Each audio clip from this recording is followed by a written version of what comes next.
अभिषेक का समय सुबह 6 बजे ही हो, पर आपने क्या किया, ट्रस्ट होकर के नाते आपने नियम बना दिया कि सुबह 6 बजे के बाद कोई अभिषेक नहीं करेगा, है ना, व्यवस्था के हिसाब से बना दिया।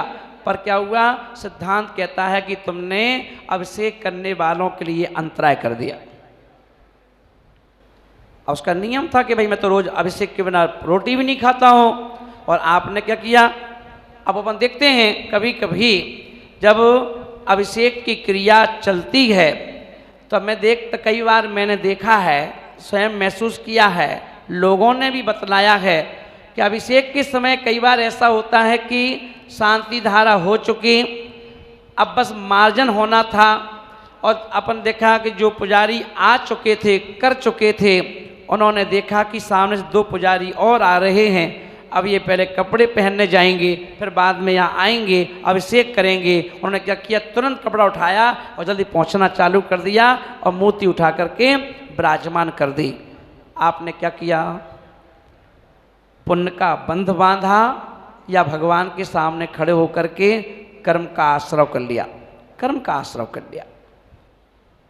क्योंकि आप देख रहे कि सामने वाला 2 व्यक्ति अभिषेक के लिए आ रहे हैं, पर फिर भी आपने क्या किया, अपनी व्यवस्था के नाते उन व्यक्तियों को अभिषेक नहीं करने दिया, और इसलिए क्या हुआ, उनका अभिषेक छूट गया, तो आपने अंतराय कर दिया। अंतराय कर्म आपका प्रबल हो गया, और आपने क्या किया, अपने जीवन के कुछ कार्यों को बिगाड़ने के लिए कुल्हाड़ी अपने ही पैरों पर पटक ली। उन्हें भले अभिषेक मिला हो ना मिला हो वो जाने, मगर आपने कर्म बांध लिया। तो बोले ऐसे ही व्यवस्था बनाने के लिए हम कितनी व्यवस्थाएं बिगाड़ देते हैं। तो बोले कि व्यवस्था ऐसी बनाई जाए जिससे कोई व्यवस्था बिगड़े ना, कोई व्यवस्था बिगड़े ना, और व्यवस्था ऐसी बन जाए। तो इसलिए आचार्यों ने कहा कि सोचते जाओ कदम कदम पर हम कैसे कर्म बांध लेते हैं। इसलिए आचार्यों ने कहा कभी कभी ध्यान रखना, हमारे जो तीर्थंकर भगवान होते हैं वो क्या करते हैं, उन्हें क्या कहा जाता है, स्वयंभू कहा जाता है। क्या कहा जाता है, स्वयंभू। और स्वयंभू क्यों कहा जाता है, बोले हमारे लिए कोई सलाहकार की आवश्यकता नहीं। बोले दुनिया में जितने व्यक्ति भटक रहे हैं वो सलाह लेके ही भटक रहे हैं। कैसे भटक रहे हैं, क्योंकि हर किसी के जीवन में कोई ना कोई सलाहकार तो है। किसी ने मुनि राज को ही अपना सलाहकार बना रखा है, किसी ने किसी विद्वान को अपना सलाहकार बना रखा है, किसी ने किसी व्यक्ति को अपना सलाहकार बना रखा है। और जब तुम किसी से सलाह लोगे तो क्या हो सकता है, सलाहकार तो तुम्हारा फेवर लेकर के सलाह देगा। कैसे देगा, क्योंकि वो ये देखेगा कि सामने वाला व्यक्ति मुझसे सलाह मांगने आया है तो इसका मतलब मेरी केयर कर रहा है, मुझे सम्मान दे रहा है, तो भाई कोई भी सलाह दो तो इसका ध्यान रख के दो। ध्यान रख के सलाह दोगे, और ध्यान रख के सलाह दोगे तो जैसे गुरु डूबो तुम डूब जाओ, दोनों डूब जाएंगे। कैसे, जैसे गुरु वैसे ही चेला, गए नरक में चले ठेलम ठेला। क्या होगा, तो बोले कि सलाहकार बनना आसान है, सलाहकार बनना आसान है, पर सलाह देना बड़ा मुश्किल है। क्योंकि आप उस समय भूल जाओ कि आप पंच बन रहे हो इस समय, पंच, और पंच के मुख से निकला हुआ शब्द गणधर की तरह होना चाहिए कि वो शब्द जाकर के कहीं आपको भटका ना दे। अगर भटका रहा है तो इसका मतलब है कि हमारा लब्धि खराब है। इसलिए आचार्य ने कहा कि भरोसा दूसरे पर करोगे तो क्या होगा, हमारी कमजोरी हो जाएगी। दूसरे पे भरोसा करना हमारी कमजोरी है, और अपने आप पे भरोसा करना हमारी ताकत है। और अपन देखें, दूसरे लोगों के, दूसरों के बनाए हुए मार्ग पर वही चलते हैं जिन्हें अपना खुद का मार्ग बनाना नहीं आता। और तीर्थंकर किसी के बताए हुए मार्ग पर नहीं चलते, वो अपना मार्ग खुद बनाते। और ये सूत्र है कि हमेशा ये ध्यान रखना, बोले एक स्लोगन पढ़ रहा था कि पहले मैं बहुत होशियार था। जब तब दीक्षा नहीं हुई थी तो क्या था? होशियार था, कोई बेकार थोड़ी ना था, होशियार थे, है ना, होशियारी बहुत थी। पर बोले कि होशियारी ही व्यक्ति को नरक ले जाती है। होशियारी व्यक्ति को कहाँ ले जाती है? पतन की ओर ले जाती है। इसलिए बोले होशियारी नहीं होना चाहिए। बोले भगवान कैसी बात कर रहे हो, होशियारी नहीं होगी तो कैसे काम चलेगा? जीवन में तो होशियारी होना चाहिए। भगवान बोले बेटा होशियारी मत बनना समझदार बनना।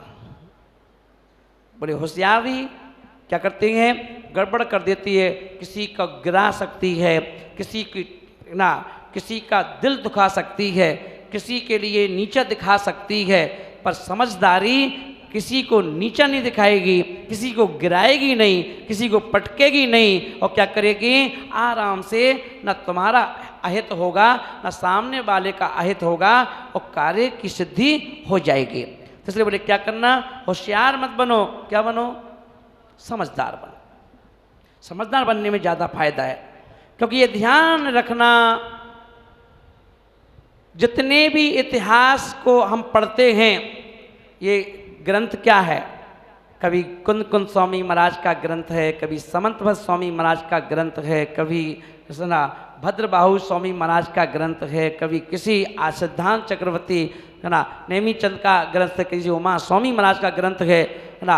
ये तो जब हुए इन्होंने परिस्थिति को देख करके, परिस्थितियों में रह करके और ग्रंथ लिख दिए।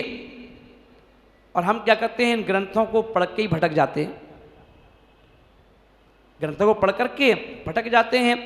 बोले कि जितने भी दुनिया में इतिहास लिखे गए हैं, दुनिया में जितने भी इतिहास आगे लिखे जाएंगे, वो इतिहास हमेशा समझदार व्यक्ति नहीं लिखा करते, वो सारे के सारे इतिहास सरफरे लोग लिखते हैं। कौन लिखते हैं? सरफरे। और समझदार क्या करते हैं? सरफरे लोग इतिहास लिखते हैं, बनाते हैं, और समझदार लोग उनके बारे में पढ़ते हैं और फिर अपनी रोजी रोटी कमाते हैं। कितने लोगों ने अपनी पढ़ाई में इतिहास पढ़ा है? लगभग सभी ने पढ़ा होगा। और जब हम इतिहास पढ़ते हैं तो कभी कभी आपको मालूम है कि जिन लोगों ने हमारी संस्कृति को तहस नहस कर दिया, जिन लोगों ने हमारी संस्कृति को तहस नहस कर दिया, हमारे मंदिरों को तोड़ दिया, हमारी मूर्तियों को तोड़ दिया, है ना। पर आप जब इतिहास पढ़ते हो तो उनके पिताजी कौन थे, कौन किसका बेटा था, कौन कौन से सन में पैदा हुआ, है ना, सब याद करो। और सब याद करके अब क्या करना है? पेपर दोगे जब, तो पेपर में लिख के आना पड़ेगा, है ना। अगर तुम्हें गुस्सा आया, हट इसके बारे में क्या लिखना, इसे कौन सा अच्छे काम किए, इसने मूर्ति तोड़ी हमारी, इसने मंदिर तोड़े हमारे, नहीं लिखना इसके बारे में, है ना। तो पता चला कि पेपर में रिजल्ट ढूंढते रह जाओगे, रिजल्ट नहीं मिलेगा। मिलेगा क्या? बोले पढ़ना पड़ेगा उनके बारे में और लिखना भी पड़ेगा उनके बारे में, है ना। उस पाठ्यक्रम में भगवान महावीर के बारे में कोई नहीं पूछेगा, आचार्य विद्यासागर के बारे में कोई नहीं पूछेगा, आचार्य विराग सागर महाराज के बारे में कोई नहीं पूछेगा तो सिकंदर के बारे में, बाबर के बारे में, औरंगजेब के बारे में, अकबर के बारे में, पता उन्होंने क्या किया। तो सबका क्या हो रहा है? सरफरे लोग थे कि नहीं, है ना। तो सरफरे लोग क्या कर गए? इतिहास बना गए। इतिहास अच्छा भी हो सकता है, इतिहास बुरा भी हो सकता है, पर इतिहास तो है। जब कभी कोई बुरा काम भी होता है तो अखबार में दूसरे दिन क्या आता है कि आज इतिहास के पन्ने में काला दिन लिखा गया, कहते हैं कितने पन, है ना। तो सरफरे लोग क्या करते हैं? इतिहास रचते हैं। समझदार व्यक्ति तो सोच कर रह जाते हैं कि ये काम अपन कर पाएंगे नहीं कर पाएंगे, ठीक है ना।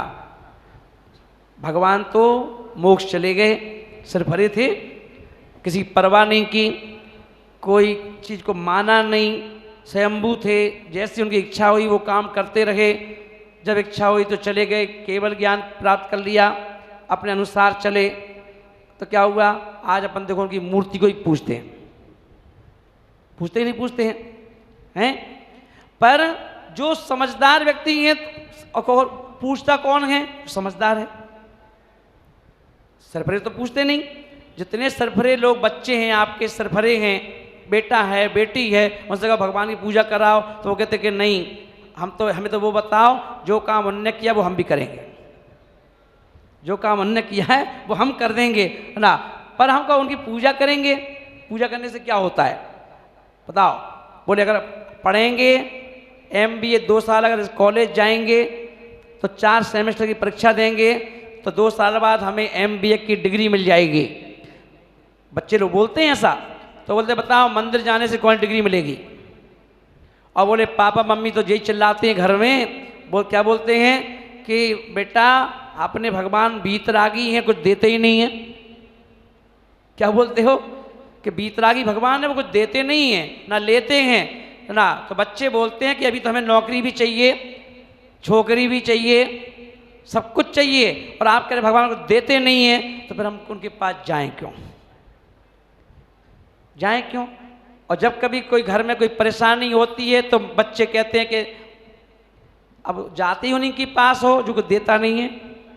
अरे जो देता है उसके पास जाओ, क्योंकि और दुनिया में इतने सारे देवी देवता हैं, उसका बड़ा प्रचार होता है कि देखो ये इनकी पूजा करो तो ये मिलता है, इनका ऐसा करो तो ये मिलता है ना।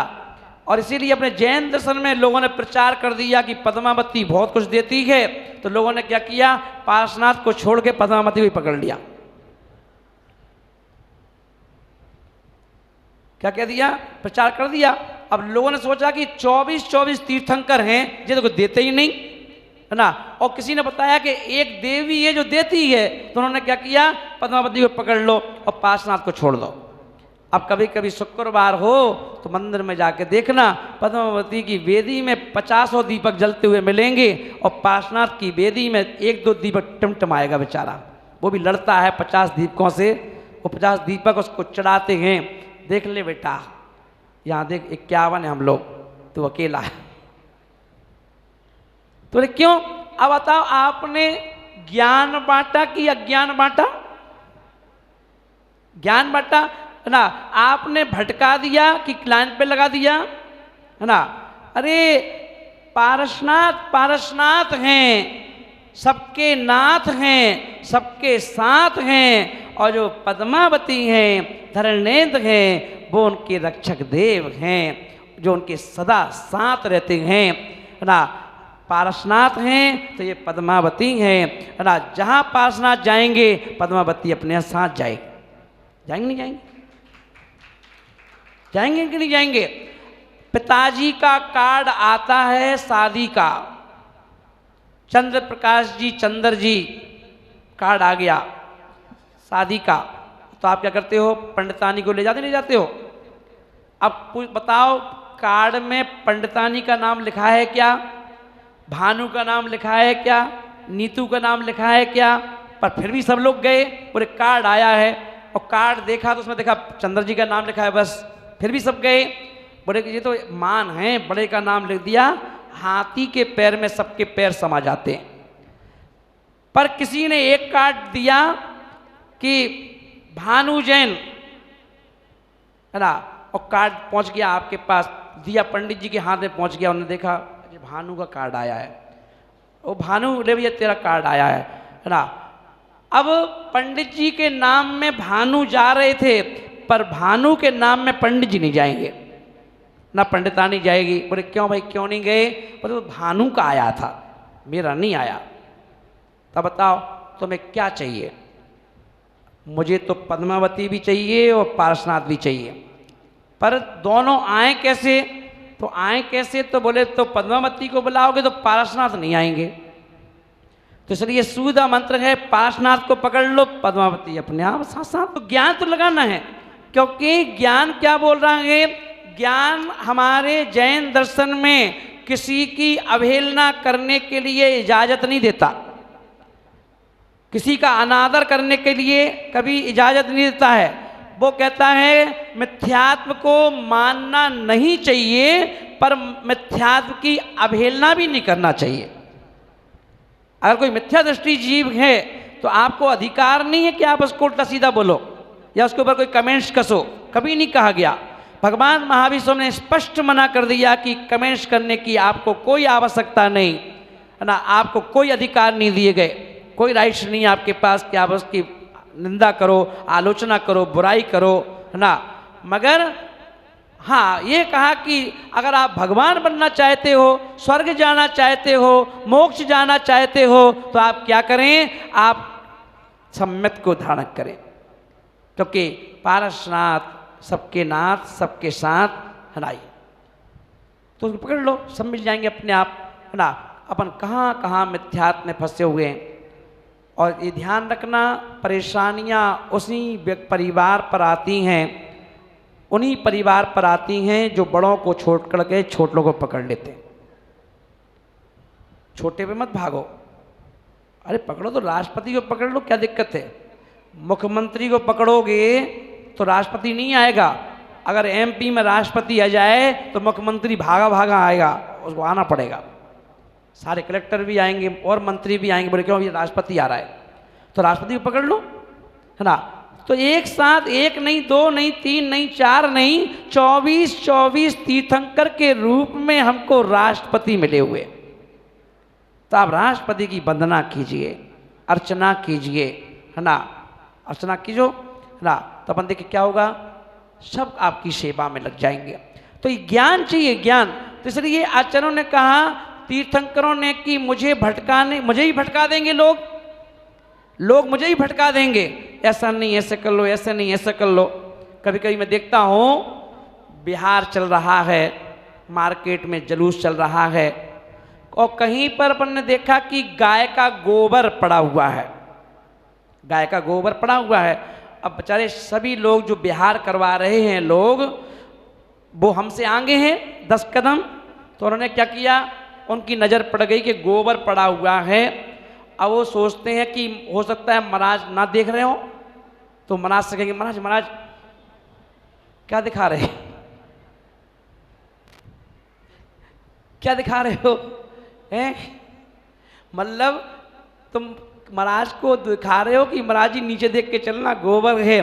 तो क्या महाराज जी अगर तुम नहीं होते तो क्या गोबर पे पैर रख के निकल जाते क्या? बताओ, कहते नहीं करते। तो आप क्या कर रहे हो, आप किसको समझाने के लिए तैयार बैठे हो? मतलब समझाने की आदत इतनी आ चुकी है कि आप महाराज को भी समझाने का प्रयास कर देते हो।